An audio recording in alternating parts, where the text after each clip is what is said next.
وہ کسی سے کہہ رہا تھا کہ صفائی والے بندے بھیج دینا۔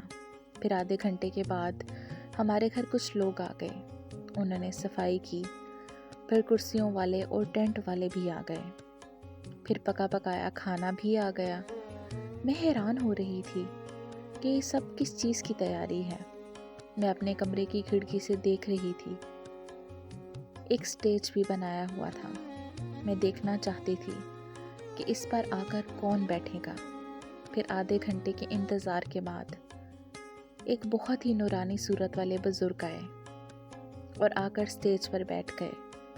انہوں نے قرآن پاک کی تلاوت کی اور پھر کہنے لگے، آج مجھے پھر سے میرے بیٹے نے گھر پر مدعو کیا ہے اور میں یہاں اللہ کی شان پڑھنے آیا ہوں اور آپ سننے آئے ہیں۔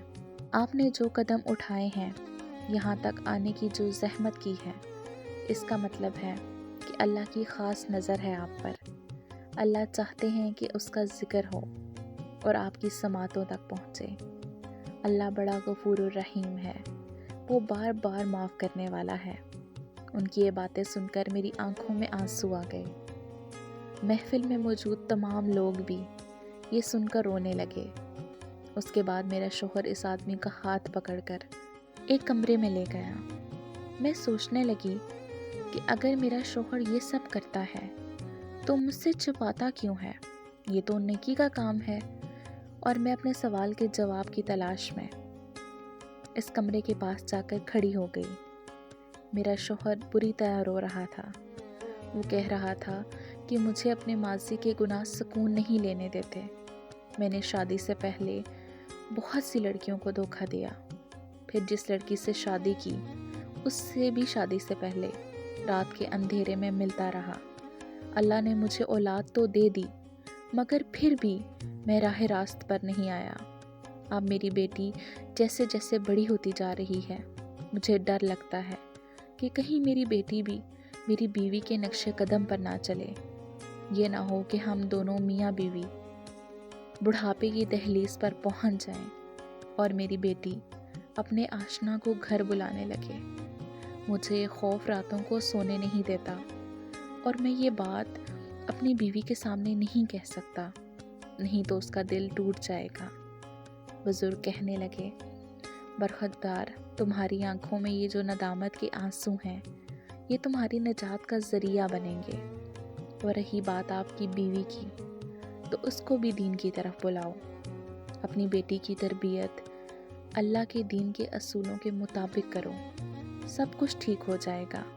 شوہر کہنے لگا، مجھے اللہ پر بہت یقین ہے، اس کے کلام کا اثر ہے کہ مجھے جاب بھی مل گئی۔ بزرگ مسکرا کر اپنے گھر چلے گئے۔ مہمان بھی رخصت ہو گئے۔ میں اپنے شوہر کے برابر آ کر کہنے لگی کہ میں نے سب کچھ سن لیا۔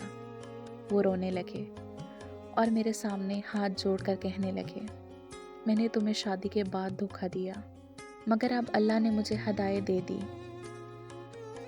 مجھے معاف کر دو۔ میں نے اسے معاف کر دیا۔